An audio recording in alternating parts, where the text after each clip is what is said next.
নমস্কার বন্ধুরা, আপনাদের জন্য 2 মিনিটের একটি কাহিনীটি শুনুন, আপনাদের জীবন বদলে যেতে পারে।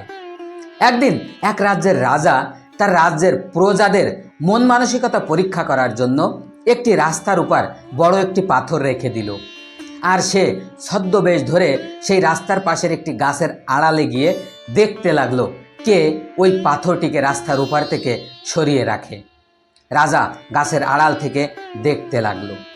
অনেক মানুষ সেই রাস্তা দিয়ে যাওয়া আসা করেছিল, অনেকে সেই পাথরের সাথে ঠোকরও খেলো, কিন্তু সেই পাথরটিকে কেউ রাস্তা থেকে পাশে সরিয়ে রাখলো না। আর উল্টো তারা সেই মানুষগুলি সেই রাজাকে দোষারোপ করতে থাকলো, গালি দিতে থাকলো যে রাজা রাজ্যের রাস্তাঘাট পরিষ্কার রাখে না। রাজা গাছের আড়াল থেকে সব কিছু দেখছিল আর সব কিছু শুনছিল। 1 ঘন্টা পরে সেই রাস্তা দিয়ে একজন গরিব মানুষ যাচ্ছিল সবজির ঝুড়ি মাথায় নিয়ে।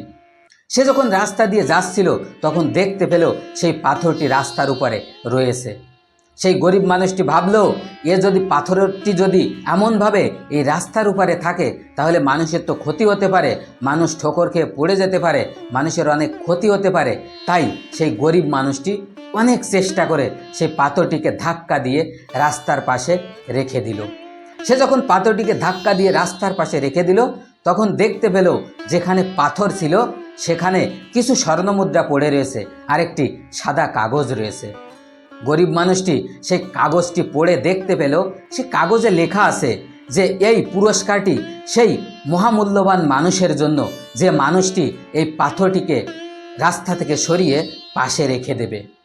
সেই গরিব মানুষটি এই কথা শুনে এই পড়ার পর অনেক খুশি হলো। সে স্বর্ণমুদ্রাগুলি নিয়ে নিল আর উপরের দিকে তাকালো আর ভগবানকে অনেক অনেক ধন্যবাদ জানালো। আর সেই রাজা গাছের আড়াল থেকে সব কিছু দেখলো আর সে মনে মনে হাসতে লাগলো। তো বন্ধুরা, ছোট্ট কাহিনী আমাদের এই শেখায় যে আমাদের জীবনে যে বিপদ বা যে বাধাগুলি আসে তা আমাদের জীবনকে সুন্দর এবং মজবুত করার জন্যই আসে। তাই জীবনে কখনো যদি বড় বাধা আসে, অনেক বিপদ আসে, তাহলে ওই রাস্তা দিয়ে চলা যে মানুষগুলো বাকি মানুষগুলোর মতো আপনিও কখনো বিপদকে এড়িয়ে যাবেন না, সেই বিপদের মোকাবেলা করবেন। দেখবেন জীবনে সফলতা অবশ্যই পাবেন আর জীবন সুন্দর হয়ে ভরে উঠবে। আর আমার এই ছোট্ট কাহিনীটি যদি ভালো লাগে তাহলে অবশ্যই একটা লাইক আর একটা সাবস্ক্রাইব করে বেল আইকন প্রেস করে দেবেন যেন আমি আপনাদের সাথে জুড়ে থাকতে পারি।